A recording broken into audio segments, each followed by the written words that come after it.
I'm really excited today. I actually had a cameraman.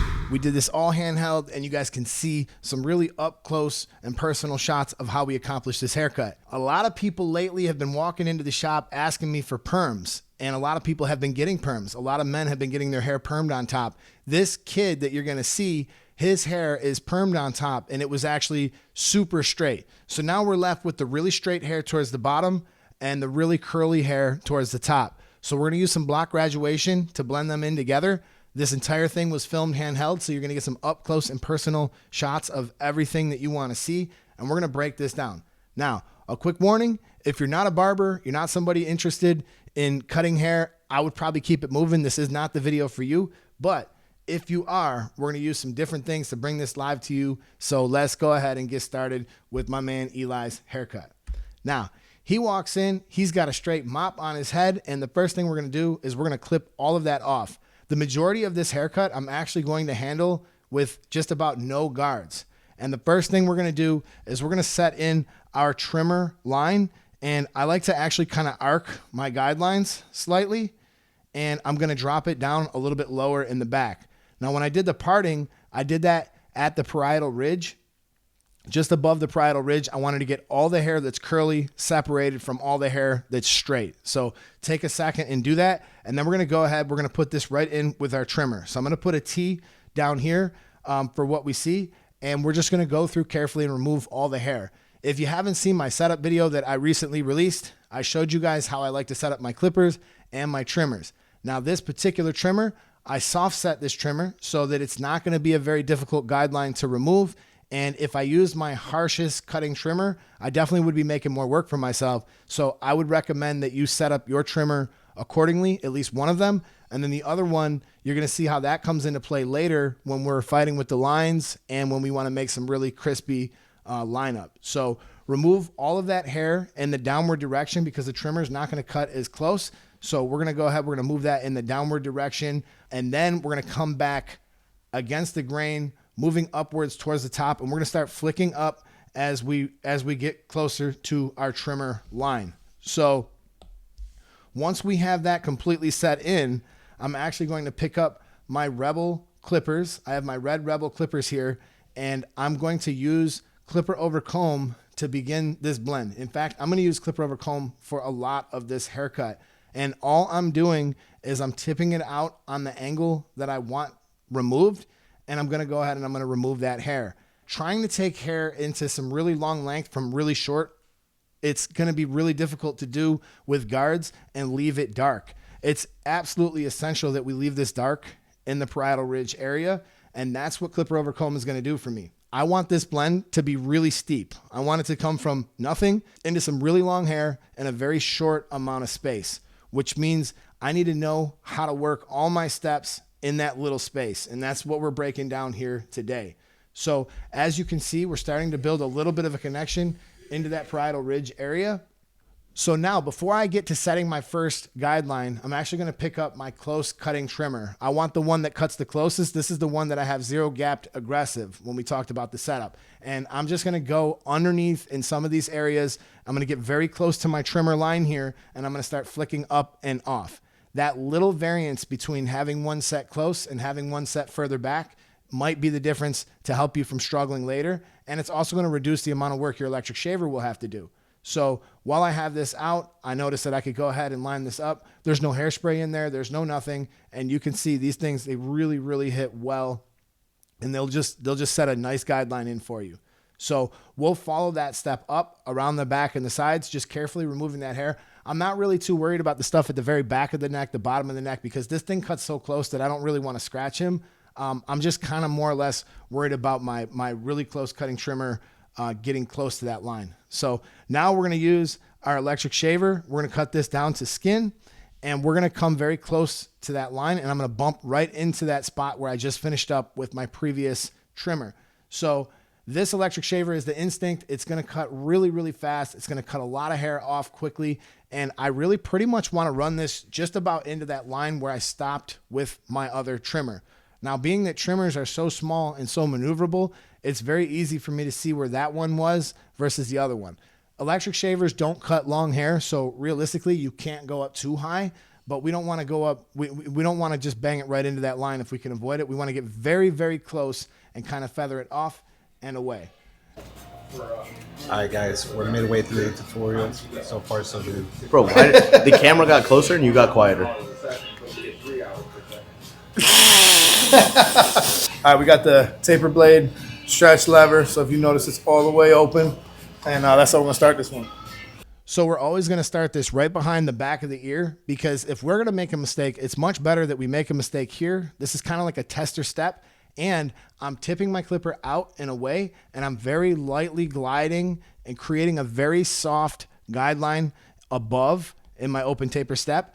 And then down below, what I'm going to start to do is angle it down a little bit lower, and I'm going to start cutting a little bit closer to that. Now, one of the main parts that we need to focus on with this haircut is that area above that parietal ridge area where we're making that connection into the top, that has to stay dark. And I know with the way I have things set up that I will easily remove this guideline. This will not be a problem. So I'm really more or less actually focusing up on that open taper area. And I'm making sure that I'm moving lightly with my hands. I'm flicking up and off, and I'm setting in a really nice guideline. When you do things like this in this order, you're going to make life easier on yourself. So now we're going to start to handle that harsh guideline. We're going to take our clipper, and we are going to use the corner, and we're just going to chip into it with the corner. So it's going to just be the very corner of your blade, chipping into it, and we're going to poke into it over and over again. I have this fully closed, and little by little, you're going to start to see this work out. A lot of you ask me this question all the time. You say, hey, do you like to fade down? You like to fade up? Like, what do you like to do? And the answer is right here. I actually like to go from the bottom up in this step, because a lot of times when I go through with it fully closed, I almost will knock out this blade.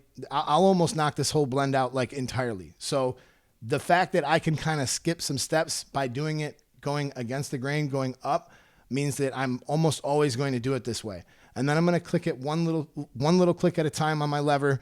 I'm going to click it up, up, up until I have it fully in the open position once again. So that open taper guideline that I soft set above, that's going to be really smooth. And as you can see, this blend is starting to come together already. This haircut really didn't take me much time to do at all for this client. I look back at the video, it was like 42 minutes, which is pretty good when I'm filming it. And, shout out to Kenny for holding the camera the whole time. So that's just great. And as you can see, this blend is already starting to come together. And we're going to do the same thing on both sides. Now, I will warn you, when you're really new to cutting hair, a lot of the things that could go wrong for you are, one, you don't understand how you have the clipper angled. You want to make sure that you actually have this thing angled for success. Don't inadvertently manipulate the clipper. We want to manipulate the clipper to our advantage so that we actually get the outcome that we want. So it's little short strokes. We're not trying to accomplish a whole lot here, and you need to be patient. It's very easy to kind of start to rush in this process, especially when you start to see some of it coming out good and you think the rest of it's going to go that way. It doesn't always go that way.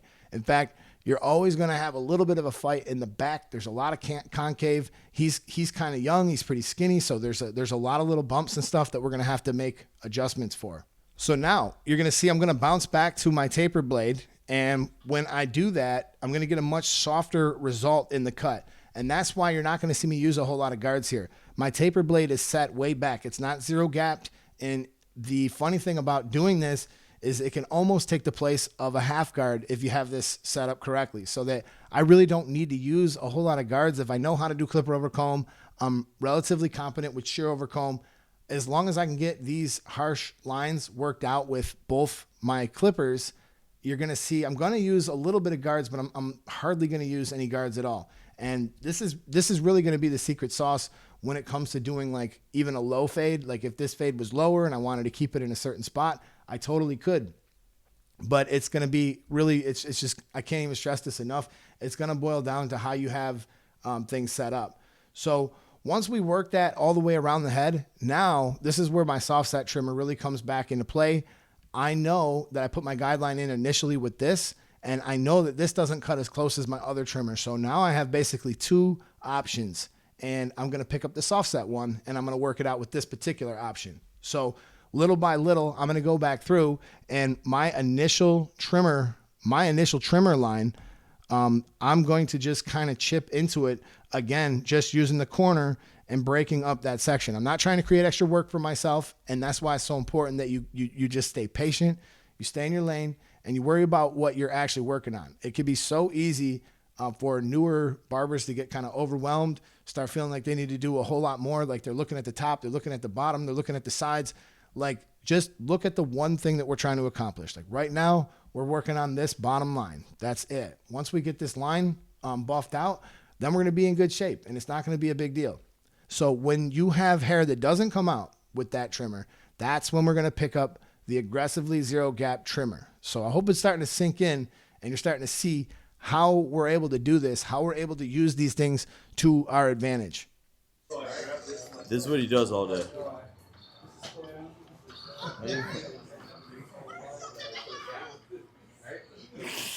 So now we're just going to wet his hair down, and I'm going to use a little bit of shear over comb. Now with shear over comb, I can get really specific, and this is a bit of a challenge because you have some hair towards the very top that still has a little bit of the previous perm in it, and you have other hair that's really straight. So clipper over comb, shear over comb, using a little bit of water to try to lay it down. All of these are good ideas because you want to make sure that you give yourself every opportunity to get this right. And don't be afraid to address how the client is sitting. Move their head, do what you got to do so that you can actually get in there and you could see this. I would see barbers at the barber school doing this all the time. They'd be working on this side and their client would be like this.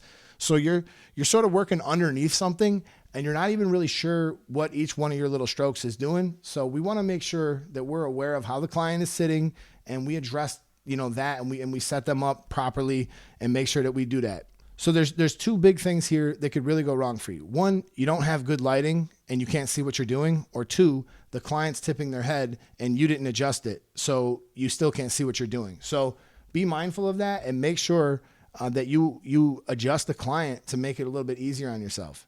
And the other thing too is when I'm doing this shear over comb, a lot of you are probably wondering, hey, can I use texturizing shears for this? Yes, you can.